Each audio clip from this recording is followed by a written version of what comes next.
Hey Changemaker! Welcome to Learning for Good, the only podcast that teaches nonprofit leaders how to leverage training to drive performance, improve capacity, and fuel their mission impact.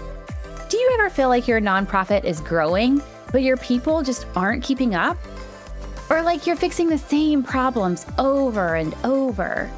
Do you wonder how to build confident, capable staff who know how to lead, not just execute? If we haven't met yet, I'm Heather, and I know how hard it can feel to get people to do what's expected of them. Trust me, I have 3 kids. I've tried telling people what to do and how. I've tried the traditional training approaches, and I realized that just doesn't work. And that's when I started researching what does work. Now, I help mission-driven leaders use learning to drive performance, build capacity, and make change that lasts. And I'm sharing it all on this podcast. So block your calendar, turn off your Teams or Slack chat, and let's dive in. It's Learning for Good. As a business owner, I listen to a lot of business podcasts. And one thing they often talk about is framing the cost of learning something to help you in your business as an investment. Yet, it's still an expense in many practical ways, right? But it's also an investment in your skills and in the future of your business. And so this is a reframe and a mindset shift that you really have to take as a business owner. And I recently shared a podcast episode about the cost of building the wrong thing in training. And I detailed how much it costs to create training and what happens when the training doesn't work. The estimated cost to build training at the low end was $5,000 to $15,000, and on the high end, $75,000 to $250,000. Things that impacted that number were the tools that were used or outsourcing certain parts of the training, travel and all the associated expenses with that, outside facilitators, and much more. So yes, in a lot of ways, training does come at a cost. It looks like a cost. But today, I also want to talk about it as an investment. Because just like when I invest in my business, it's an investment in the skills of your staff. And it's an investment in the future of your nonprofit.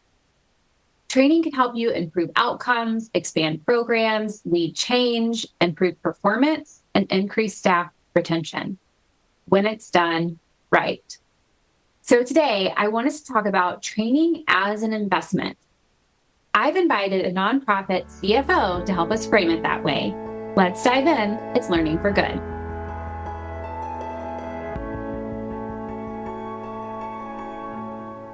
Rick Dahlseid is a seasoned financial executive with over 2 decades of experience in nonprofit financial leadership.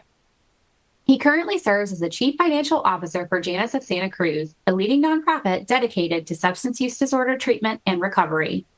In this role, Rick oversees the organization's financial strategy and operations, as well as its information technology and facilities functions, ensuring strong fiscal stewardship, effective systems integration, and safe, mission-aligned environments.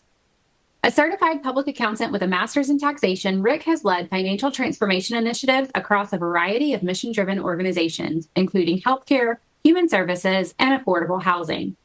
His work emphasizes internal controls, budgeting discipline, grant compliance, and organizational sustainability.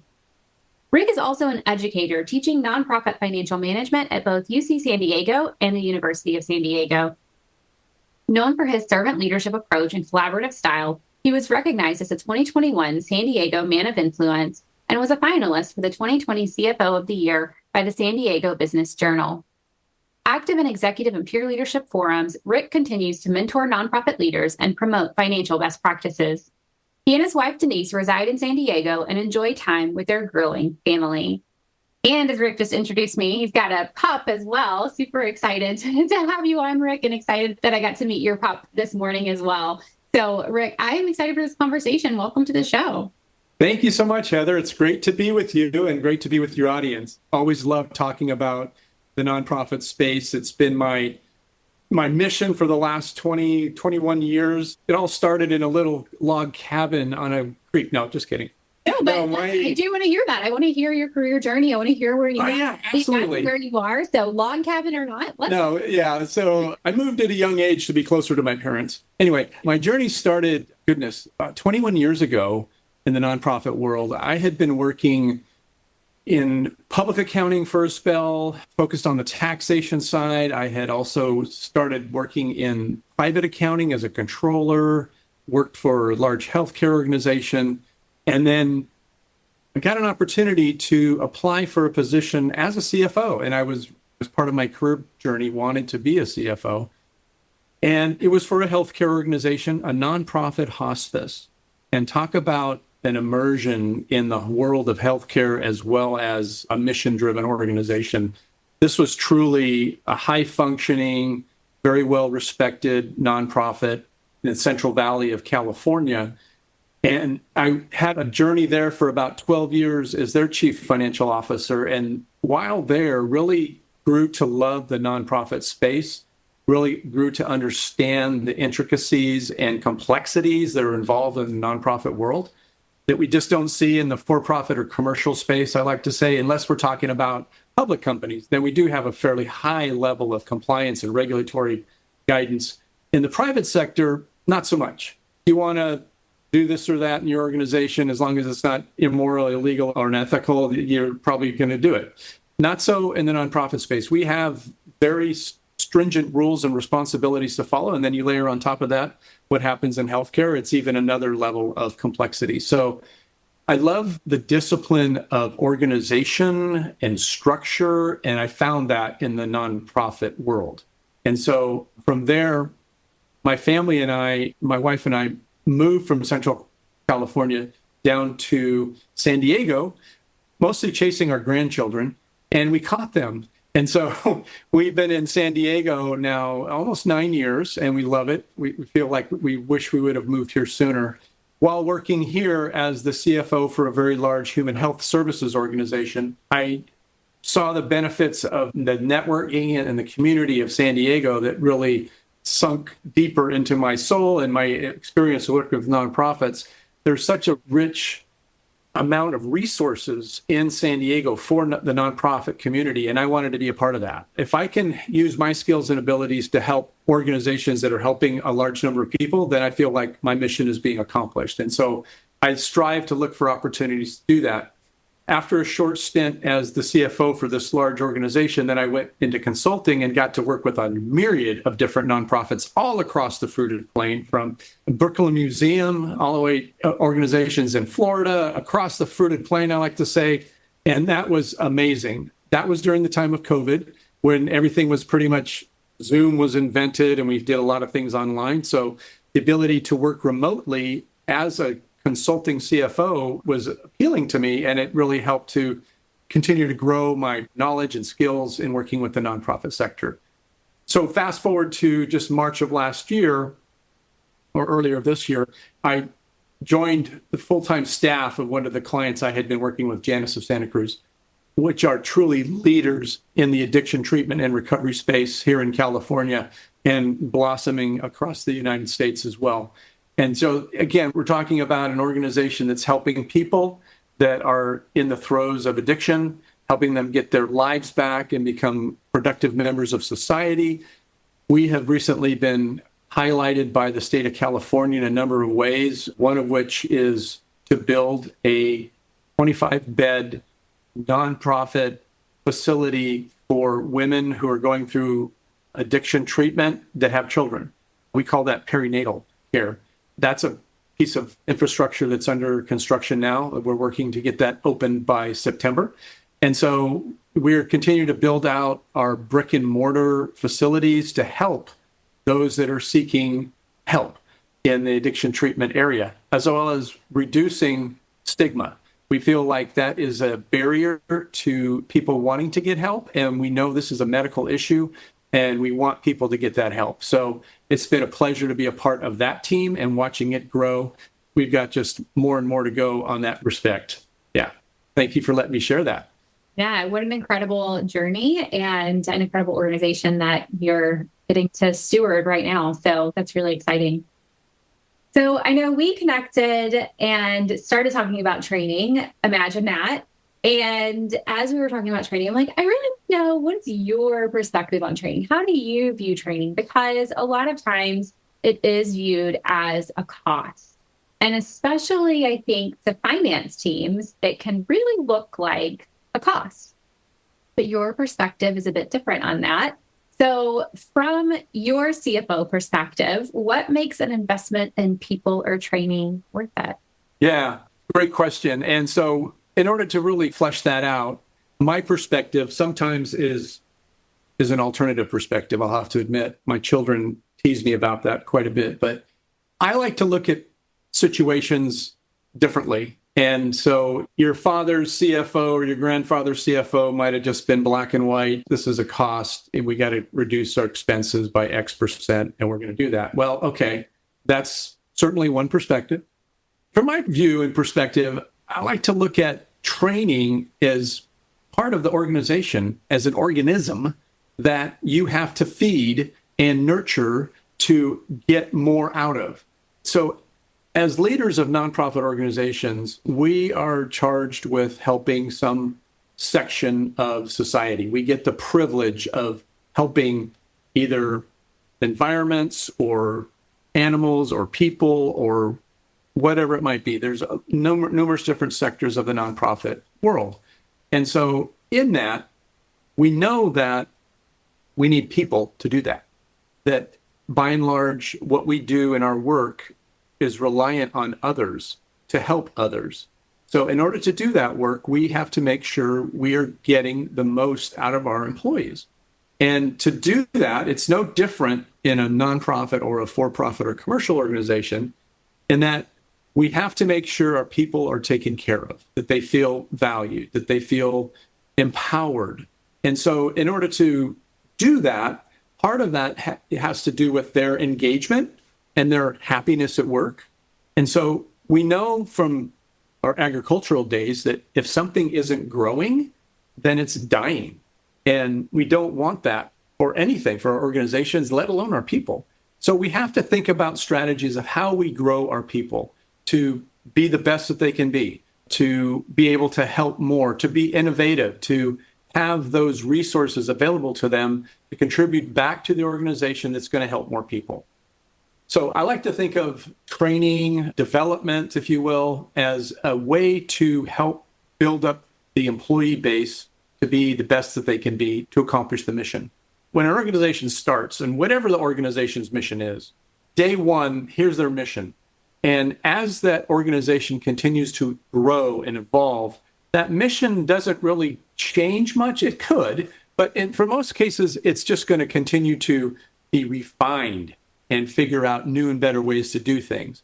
And so in order to do that, we need to be dependent on other people. No one person is going to have all the answers. You have a leader of the organization, an executive director or CEO that's leading the charge and casting the vision and working with the board to get those things accomplished. Those are all true and great.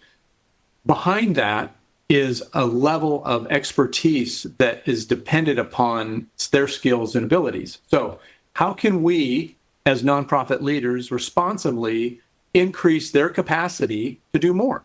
Bandwidth is a different question or a different struggle as far as how much time people have, but their ability to do those things is what we are in control of, and we can help develop people that way. So I like to look at ways that we can bring along other ideas for them to learn through certification programs, through internal, if your organization is large enough to have an HRIS system, a human resources information system that can also have education pieces as part of that. To give you an example, okay, so you have a few people in your accounting staff, and they have an accounting system that they work in, whatever that system might be. Are you providing opportunities for them to learn more and more about that system so they become the on-site experts of that system and know how to implement new pieces of that system and become super users?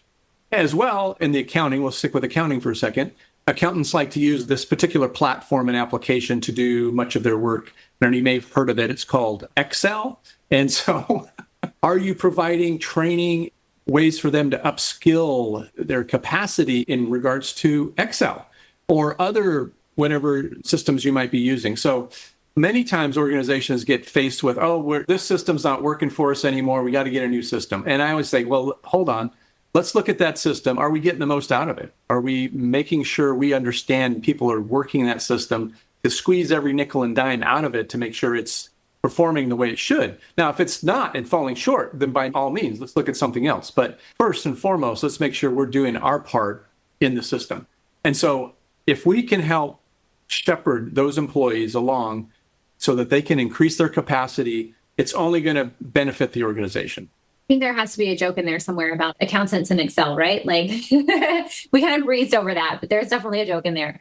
So I love several things that you said. I think you just framed it so well. One, it really is a responsibility that we have to develop our people. And we can do that through training and other solutions.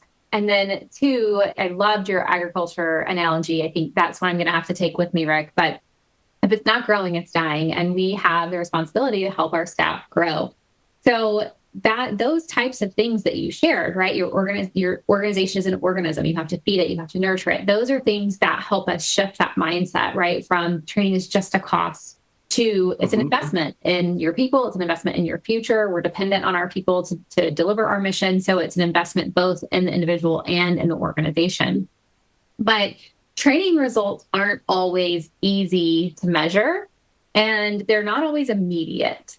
So how do you think about the ROI for something like leadership development or training that's intended to build that capacity? So I think first we have to talk about, we throw out a particular KPI, if you are return on investment. I think we have to really come away from this with shared agreement about what we mean by that.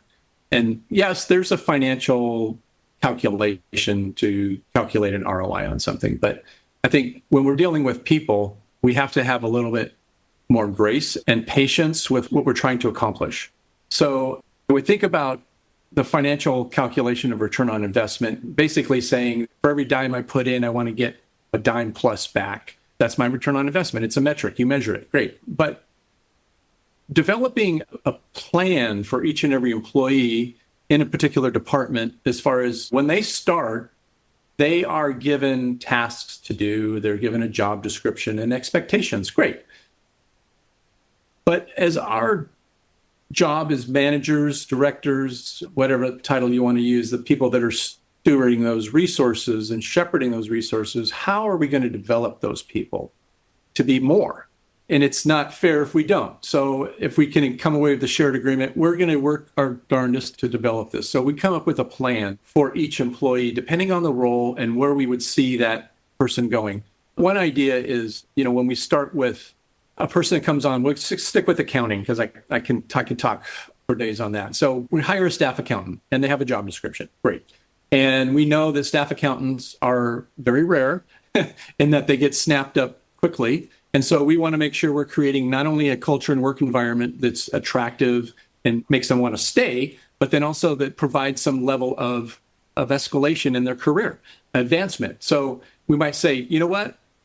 Here's your job description currently. Now, here's the senior accountant job description. And these are the things that if you want to be promoted to senior accountant, you're going to have to start doing.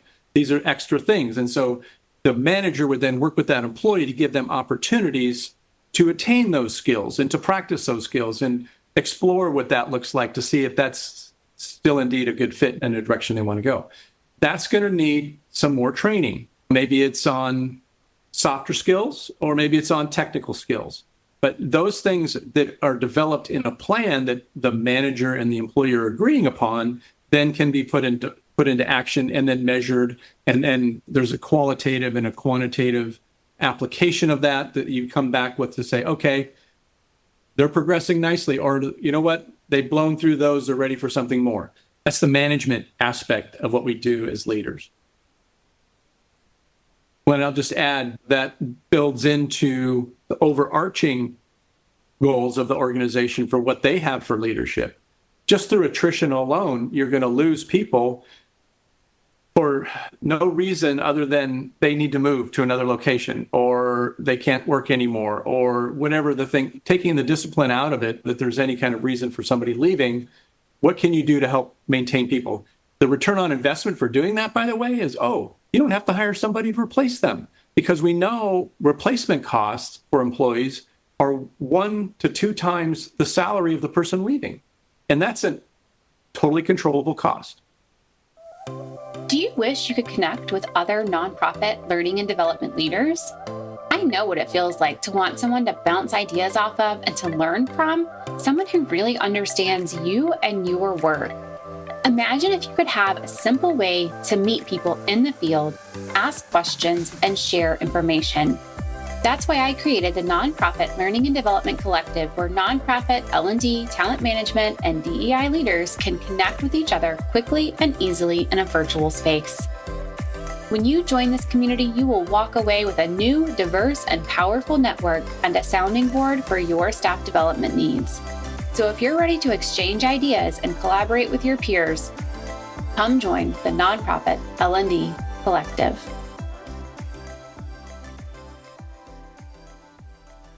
Yeah, I think to your point, like coming to the table and having the conversation about what do we mean by ROI can really be a great first step here. I think about the learning and development folks who want to be at the table. They want to have these conversations. They want to prove their value. They want to show that they're strategic business partners for the organization. And having this conversation with other leaders in the organization is a great first step. So I'm glad you started there with, let's even frame what we're saying when we say ROI, because that can mean different things. People are looking at different things to say whether it's a good return on investment. To your point as well, we're developing individuals, but we're also developing skills that benefit the organization. And so it's twofold there of, let's look at what is the return on investment for the individual and what is the return on investment for the organization. And really, there's kind of 2 tracks there that you're looking at, whether you're developing kind of those functional skills like you're talking about with Excel, or if you're developing more leadership skills or soft skills, there's still return on investment for the individual and potentially for the organization as well. So when you're evaluating like where to allocate resources, training is going to be up against something else, right? You're looking at the budget and you're trying to figure out where are we allocating resources, what needs to get cut, where are we increasing? How can learning leaders show that their work really ties directly to organizational goals and that it can be an investment in the organization? Ideally, the organization has a strategic plan. And any organization with a strategic plan, the departments in that organization are going to be tasked with objectives, goals, and those goals will tie right back to the strategic plan. One of the things I also want to mention as we come away with this shared agreement on the return on investment is we also need to make sure we have accountability in the program. Any kind of a training program without accountability is really, you're just spending money. And so you need to have outcomes from that, not output. Not, hey, we had 69 hours this last month in training. No, that's output. We need outcomes, evaluation and outcomes. Hey, Sally took this class and now she gets her work done that used to take her 4 hours in 2 hours. That's an outcome. And so those are the things we're going to bring into the discussion when we talk about how much are we going to allocate this next year if we're looking at a budgetary year. Most organizations are probably going to look at 3 to 5% of their budget is going to go towards some kind of training. There's all kinds of organizations that will do benchmarking out there, and I think that's important to do, to say, hey, in my particular organization, what's out there for a percentage of our budget that's spent on training? And it might be different for different types of organizations. So organizations should look at that first, but just to say it's going to be 5%. And so we're going to go away knowing that it's a goal of ours to spend 5% because we feel that investment gets us these things. And that is directly tied back to something in the strategic plan around maybe workforce development, retention rates, slowdown of attrition, whatever is mentioned in the strategic plan around people and their development. And I'll just stop for a second and say, if your strategic plan doesn't include something about people and development, it's short. There's something missing. The work that we do in most nonprofits is 80+% of the budget is, guess what? Payroll, which includes benefits. So unless you're strictly a volunteer run organization, most nonprofits are going to experience that 80+% is based on payroll and benefits. So that's a major spend for any organization. And if the strategic plan doesn't include some kind of stewardship of that major spend, then it's missing something. So you might need somebody else to talk and review your strategic plan. So that's, I think, how we get to, okay, now what's important? So one of the chief jobs of the CEO is to define reality. This is what's reality. This is where we're going. This is our vision. And here's how we're going to get there. And so based on that, that's going to help color how much is going to get allocated to training. And you can do it one or two ways in a budgetary environment. You can build it from the ground up saying, okay, today we're going to start off as if we're spending nothing, but here's what we need to spend by department, by area in order to build up what that budget will be. And then that's going to accumulate to some number as a percent of the total. And you'll see, what is that, 5%? Is that, now if it's 15%, it's okay, there's a lot of work to do there. You might want to spread that out over a couple of years and not try to get it all done in one year. That's partially the job of the CEO, and defining reality. It's like, okay, folks, we've got resources to spend. It's a bit limited. Most of our money that comes in isn't endless or infinite. We get a set amount of money, or we can plan on raising a set amount of money each and every year. What are we going to do with that money? How are we going to spend that money? We need to be sustainable. And part of that is an investment in our workforce. Yeah, I love that you started with a strategic plan. Prior to consulting, now I work with organizations all over the country. But prior to that, I was with a large national nonprofit, and I had a strategic plan, like a printed copy on my desk at all times, because it's so important that whatever we're creating in learning and development, right, it's intended to help the individual and the organization. So how are we tying it back to where the organization is headed? And I'm glad that you started there. So my next question, I think, is going to build a little bit on this part of the conversation, right? So a lot of times in L&D, we want to be able to have these conversations. We want to be able to help our organizations, to help our leaders sort through these conversations and make these decisions and prove our value, right? But we sometimes struggle to speak finance or to speak executive, and we go in speaking learning and other people don't speak learning. And so there's this like kind of mismatch of language that we're using when we're pitching learning initiatives. And so how can we in learning and development speak finance, speak executive, to start to kind of sell the idea of training in the organization? And you mentioned outcomes and not outputs, and you mentioned a strategic plan. I think both of those are a great place to start. But are there other words that we should be using, things we should be aware of, language, or things that are top of mind for executives that maybe learning people wouldn't even think about? What are the things that we can do when we come to the table to have this conversation more effectively? Yeah, I'm glad you brought that up. It reminds me of a story at our annual budget bash. Morale skyrocketed as our human capital assets diversified their laughter portfolios. And I was toasted as joy and a fully amortizable expense while accountants reconciled dance moves against balance sheet of dignity, proof that our ROI of fun was solidly in the black. And so it's like, what did he just say? And I think that's what happens when we gather and we're going to have discussions around something, as we start bringing in the jargon of our profession. And that is sometimes a barrier, because somebody has to stop and say, what does that mean? What does that mean? And then you just lose the momentum and the cadence of the discussion. Every profession has their acronyms, their three initials for this and that and whatever. And that means something to them in their daily walk. But when it comes to other people in the organization, it's a bit of a foreign language. So I think what we have to start with is an agreed use of language that in most cases, financial people deliver financial results. And typically we're delivering that to people that aren't financial people. So we constantly have to think about how we're going to produce the report, how we're going to communicate the report in a way that's understood that's clear and concise and not peppered with these different terms that are important, but can be said differently. And so I like to try to emphasize how I would want to hear it if I was in their shoes. And so that's, I think, where we start.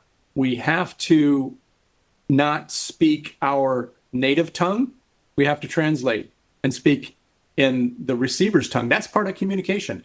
I think, if we can say it in a way that's well understood, then we're communicating. If we say it in a way that we understand, but they don't, we're just talking to a wall. Yeah, I think we've spent quite a bit of time talking to a wall in L&D. I can appreciate. See, you just did it. You just did it. L&D. In the healthcare world, that's labor and delivery. I know. I know. And when I'm talking to nonprofit people who, especially nonprofit consultants, I would say, who aren't as familiar, when I say learning and development, they think fundraising. And I'm like, nope. Yeah, development of people. So there's always that slight disconnect. And you really do have to take the time to think about what you're saying and how someone else might understand it. It's an intentional process that you have to go through. So I appreciate that you're shedding light on that. Oh, absolutely. And I think it does pay off, especially with board members who, for the most part, are well-meaning people with expertise in certain areas, not always finance.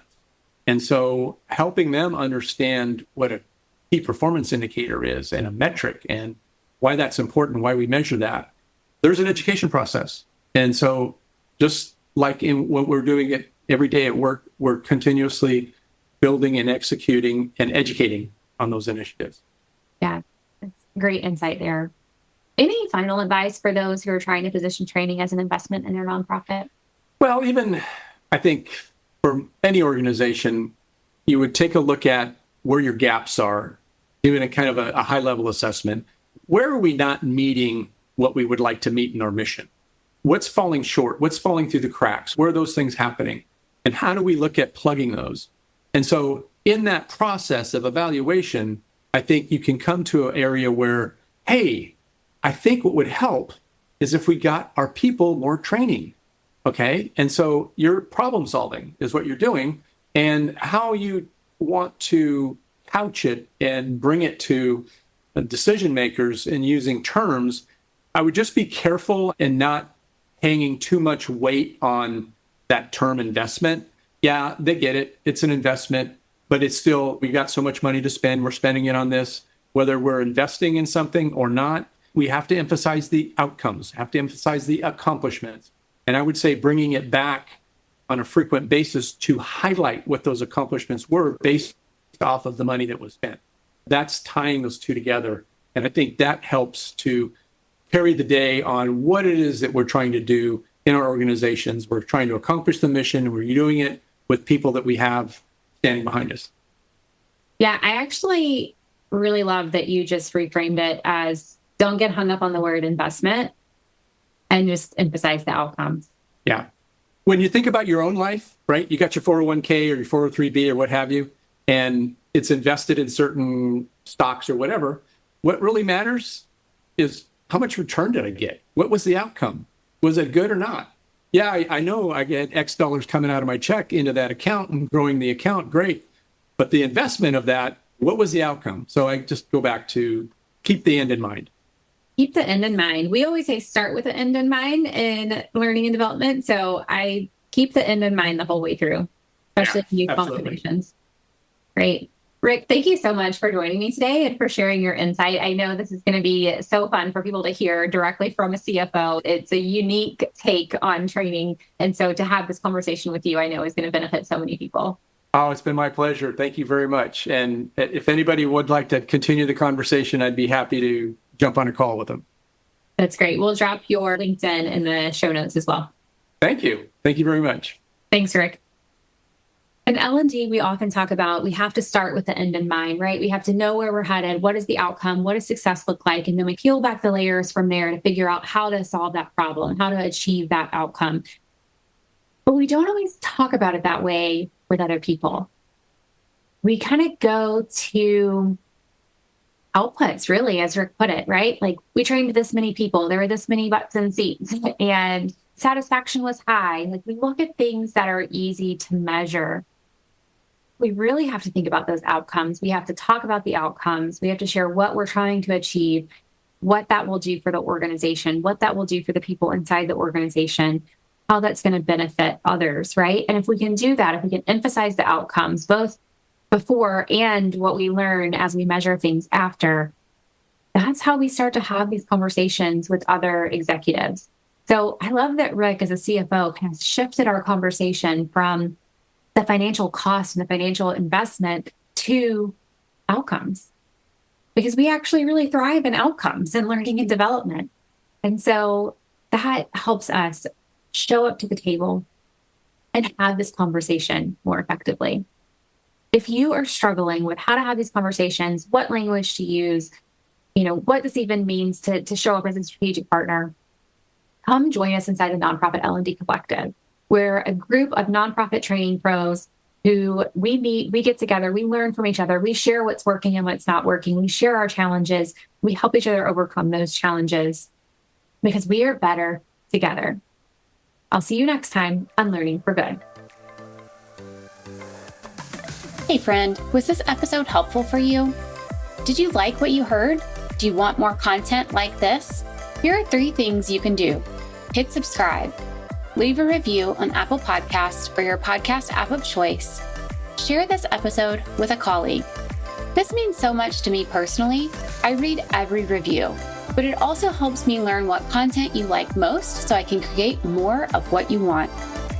All right, turn that Teams or Slack chat back on when you're ready, and I'll see you next time on Learning for Good.